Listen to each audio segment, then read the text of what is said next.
Foi. Fala, gente, tudo bem? Como é que vocês estão? Espero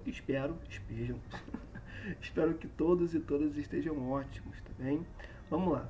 Gente, desculpa pela demora em postar essa aula, é porque basicamente é um capítulo inteiro, né? Como o espaço de uma prova e outra, da V1 para a V2 foi bem curto, por conta das adaptações necessárias de serem feitas, por conta da adaptação a esse período que a gente está vivendo por conta da Covid-19, né? Para caber tudo nesse ano, o espaço entre a V1 e a V2 do segundo semestre foram meio curtos, né? Então, bom, está fazendo o que dá, né? Então, basicamente, tem sido um capítulo por aula complexo, né? E hoje é o capítulo em que tem bastante coisa. Eu não vou mentir para vocês, tem bastante coisa, bastante coisa. A gente vai falar de Cuba, a gente vai falar de Paraguai, a gente vai falar de Colômbia, a gente vai falar de Bolívia, a gente vai falar de América Central. Eu vou dar uma passadinha ali no México, que eu tenho que falar com vocês sobre México, rapidinho, só para complementar bem o nosso conteúdo. Então vai ser uma aula bem grande, tá? E o que acontece?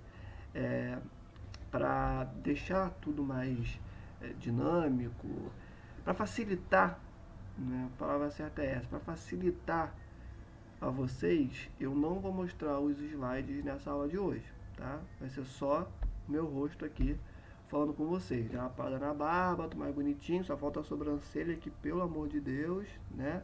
Caraca, mas tudo bem, quarentena. Mas você eu aqui falando com vocês, né, enquanto a aula se desenvolve. Eu não vou colocar o slide aqui para não assustar, tá? Então, inclusive, estou pensando em colocar o slide na nossa plataforma. Eu vou ficar realmente aqui falando, conversando com vocês, e eu recomendo que vocês organizem os seus estudos, principalmente nessa última parte do nosso conteúdo, por essa nossa videoaula aqui, agora que está acontecendo aqui, que vocês estão assistindo, e pelo conteúdo do livro de vocês, né? Vão ao livro de vocês, busquem os gráficos, os mapas que estão lá, leiam o conteúdo disposto, que vai facilitar muito o entendimento de vocês, tá? O meu medo em colocar todos os slides aqui bonitinhos é que atrapalhe, desestimule o estudo. Então não, tá bem tranquilo, tá? É bem o contrário, na verdade, tá tranquilo, né? Foquem nessa aula de agora, que vai ficar só o meu rosto aqui, e no livro de vocês. Busquem o conteúdo escrito, busquem os gráficos, os mapas, né? Eu espero que eu aqui consiga facilitar, né, e contribuir, né, passar o conteúdo para você da melhor forma. Tranquilo? Então, tendo dito todos esses informes, vamos ao nosso conteúdo, tá? Se tiver uma música de fundo, é porque o bar aqui da frente, como sempre, está tocando música como se não houvesse amanhã. Então, vamos lá. Vou botar aqui, vamos. Gente, a gente vai falar hoje, se eu olhar aqui um pouquinho, é porque eu estou olhando para as minhas anotações, tá? Mas aí depois eu volto e continuo olhando frente a frente para vocês. Esse capítulo de vocês, ele se chama Transformações Econômicas da América Latina. Então vamos entender basicamente o processo de construção, vontade de espirrar, de desenvolvimento desses países.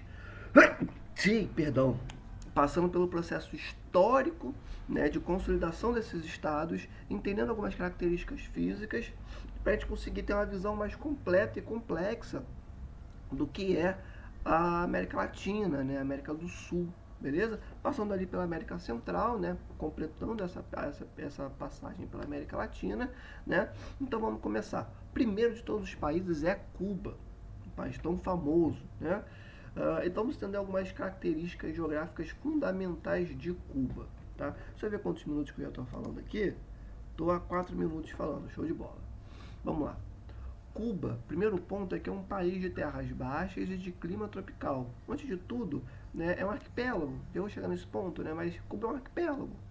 Né, tem a ilha principal e tem várias ilhazinhas de menores dimensões, né, que estão em volta ali, né, da ilha de Cuba. Né? Na verdade, não é só a ilha, né? Tem a ilha de Cuba, tem a ilha da Juventude, né, e várias outras, né, ilhazinhas menores ali no entorno. Então, para começar, Cuba é um arquipélago, né? Ou seja, é um conjunto de ilhas, tá bom?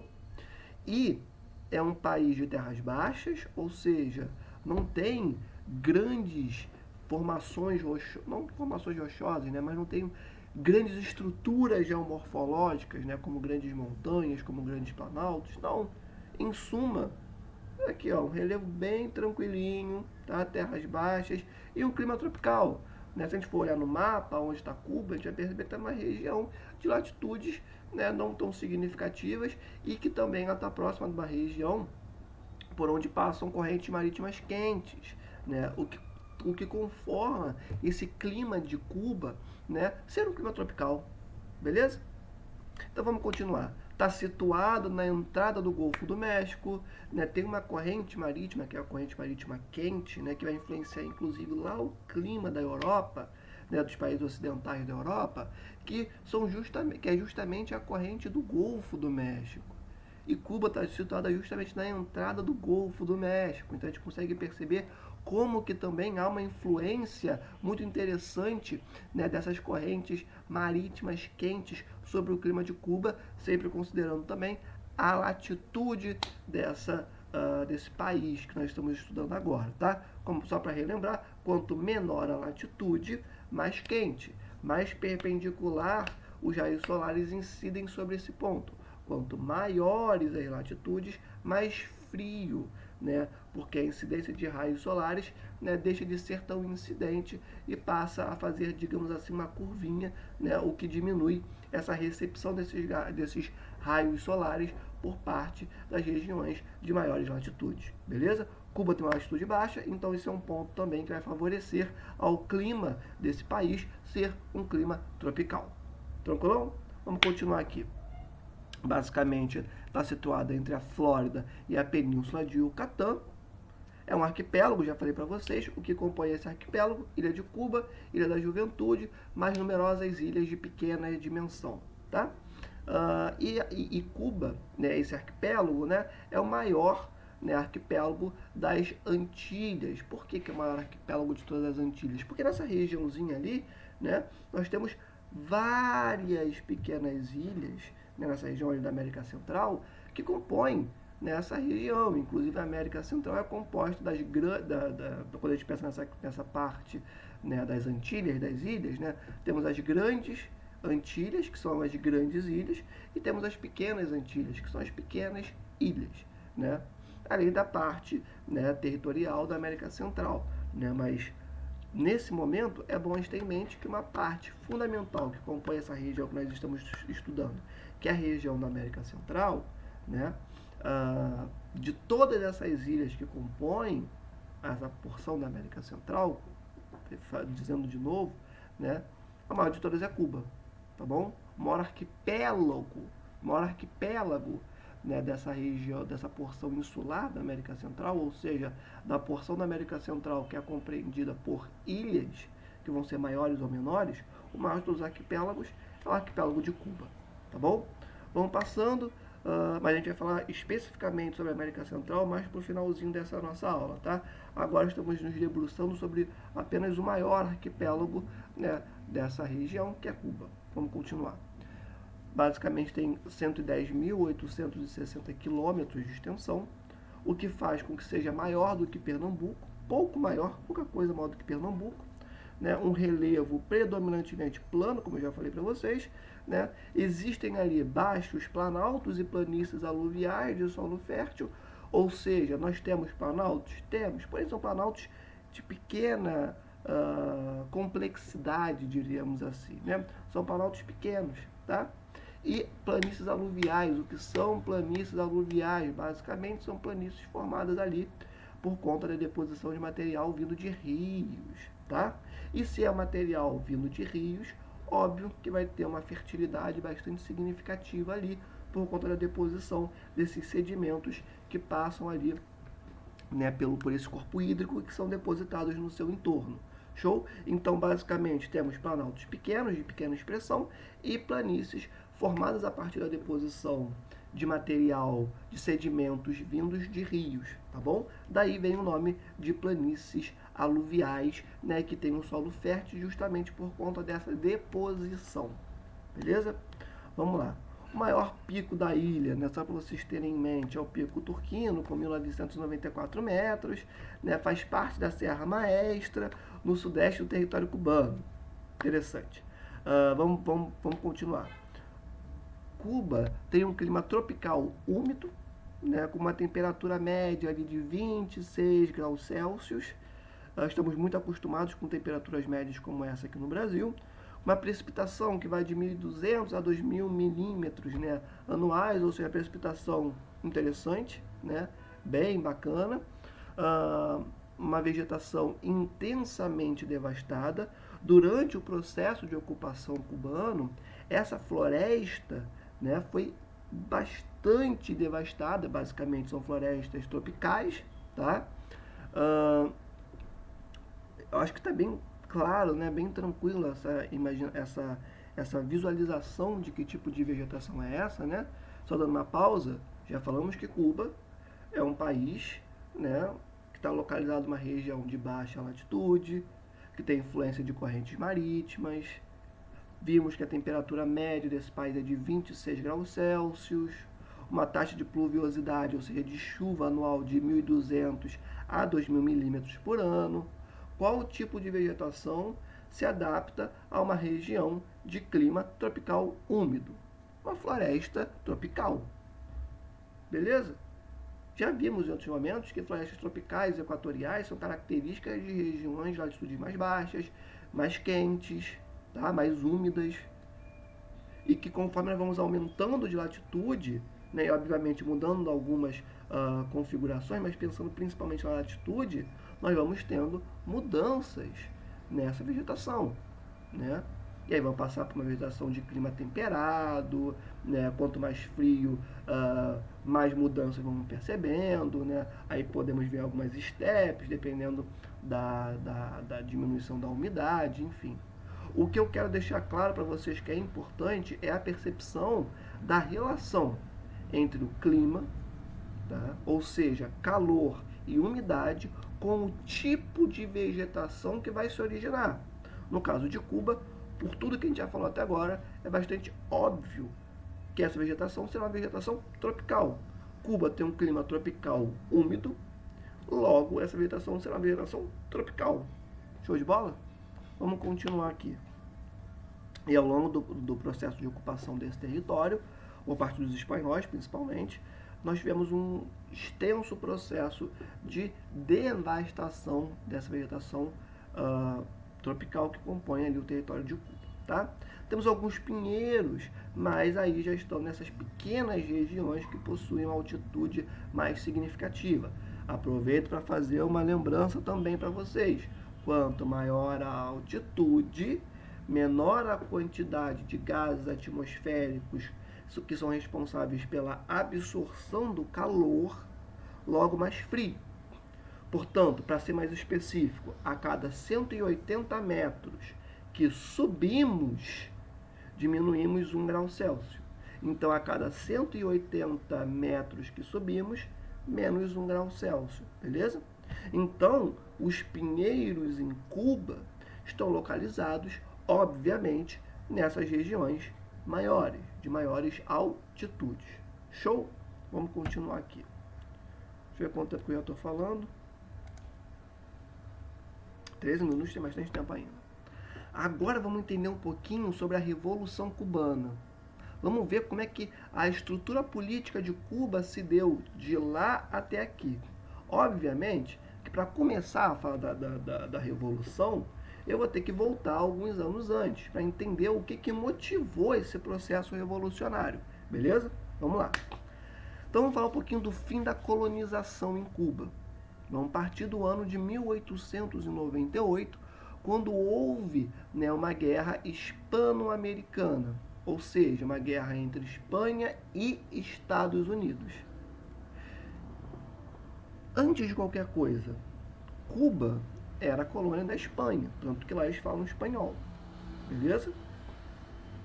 Só que, já no ano de 1898, os Estados Unidos, querendo aumentar a sua influência geopolítica, principalmente nas Américas, começa a desenvolver uma política de, não, peraí, América para americanos, e aí inclui todo o continente americano. Então vocês, europeus, saiam daqui. Sacaram? Então, os Estados Unidos começam a travar uma guerra com a Espanha pela independência de Cuba por conta desse projeto geopolítico norte-americano de deixar a América e o continente americano como um todo, pegando a América do Norte, a América Central e a América do Sul, para os americanos. Então, europeus, saiam daqui. Sacaram? Então, os Estados Unidos começam a desenvolver esse conflito. Porém, desde 1895, já existia a luta pela independência cubana desenvolvida pelos próprios cubanos, tá? Então o povo cubano já estava se revoltando contra a metrópole Espanha antes mesmo, né, dos norte-americanos pensarem em desenvolver essa luta, tá? Mas o que vai de fato culminar com a independência da ilha será essa guerra hispano-americana. Inclusive, esse envolvimento dos Estados Unidos vai enfraquecer um movimento de independência desenvolvido pelos próprios cubanos, tá? E vai tomar a frente nesse processo de independência. Vamos continuar. Os Estados Unidos interviram por interesses próprios na ilha, o movimento cubano perde força, como eu já adiantei, instala-se a guerra entre norte-americanos e espanhóis. Nessa guerra que se desenvolve, a derrota vai ser da Espanha.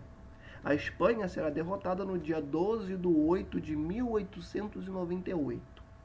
E aí, quando a Espanha perde, ela e os Estados Unidos assinam um armistício, ou seja, um acordo, né, um tratado, dizendo que eles iriam abaixar as suas armas, que a guerra teria acabado. Tá? E nesse armistício, Espanha abre mão do domínio de Cuba. Ora, é bem tranquilo de entender isso, né? Por quê? Estados Unidos entra nesse conflito com a Espanha justamente pensando nesse domínio sobre Cuba. Lembra do que eu falei? América para americanos? Né? América para americanos, contanto que eu esteja na liderança desses americanos. Então a influência norte-americana era fundamental que estivesse posta sobre a ilha, sobre Cuba. Então, sai Espanha e entra Estados Unidos. Pegaram? Então a Espanha abre mão de Cuba e entrega aos norte-americanos. A partir do momento que os americanos tomam o domínio de Cuba, porque basicamente foi isso que esse armistício fez, né? Eu abro mão do meu domínio para entregar a alguém mais forte. Toma, Estados Unidos.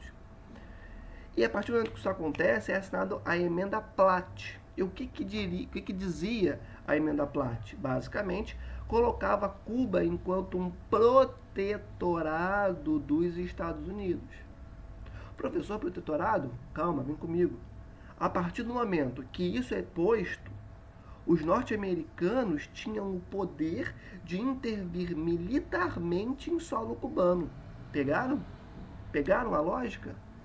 Espanha dá Cuba aos norte-americanos e os norte-americanos, a partir do momento que pegam Cuba para si, colocam a ilha como um protetorado norte-americano. Porque se é um protetorado, isso deixa para os norte-americanos a possibilidade de intervir militarmente em território cubano. Então Cuba se torna independente. Porém, até certo ponto, né? Porque se você tem um outro país tendo a possibilidade de intervir, né, de maneira garantida por um documento que foi a Emenda Platt, intervir militarmente no seu território, ora, que independência é essa? Percebem onde eu quero chegar? Então, a partir do momento que sai Espanha, entra Estados Unidos e imediatamente quando ele entra, ele já torna Cuba um protetorado, ou seja, podendo intervir, colocar os seus exércitos no território cubano. Show? Vamos continuar. Vamos falar agora um pouquinho sobre a Baía de Guantánamo. Por quê? Porque basicamente foi uma área que os Estados Unidos receberam de Cuba, né, logo depois que eles passaram a ter o domínio da ilha, de mais ou menos 117 quilômetros quadrados, né, e onde foi construída a famosa base, prisão de Guantánamo, que foi essa porção do território cubano dada, né, recebida pelos norte-americanos a partir do momento que eles retiram a influência espanhola, né, e a Espanha dá para os norte-americanos o domínio sobre o território cubano, beleza? Lembrando que já tinha sido escrita a Emenda Platt, garantindo que os norte-americanos, se necessitassem, poderiam intervir militarmente em Cuba. Tá? Então a Baía de Guantánamo foi uma porção do território cubano pega pelos norte-americanos e instalaram ali uma base de mesmo nome, tão famosa aí pelo mundo, tá bom? Então foi produto desse processo, né, entre norte-americanos e Espanha, tá? Quando os norte-americanos, obviamente, ganharam. Vamos continuar. Agora vamos falar do processo revolucionário de fato. Como que essa revolução se desenvolveu?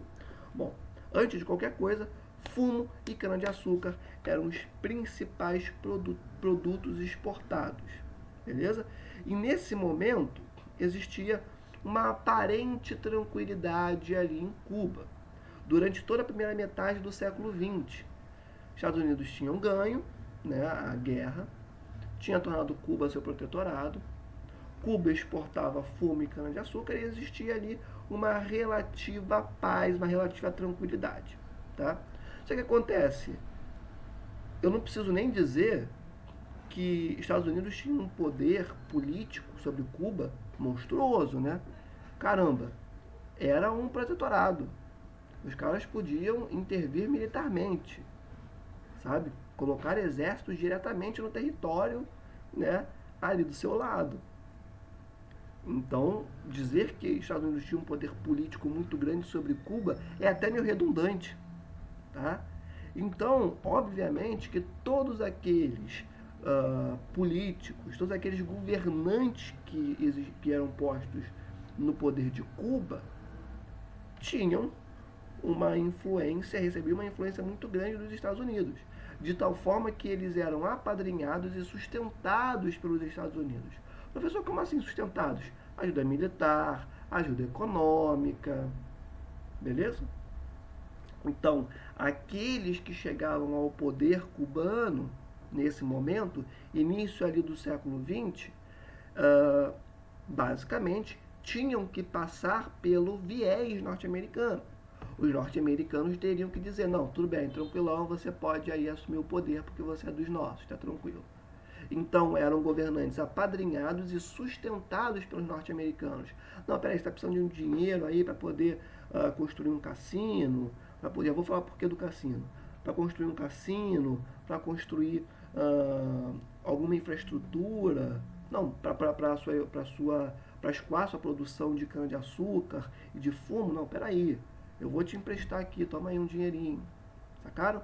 Então, tinha essa importância norte-americana muito forte. Os Estados Unidos tinha que permitir que essa pessoa assumisse o posto de governante. Se fosse contra os seus interesses, não passava. Tá? Mais uma vez, independente até que ponto, né?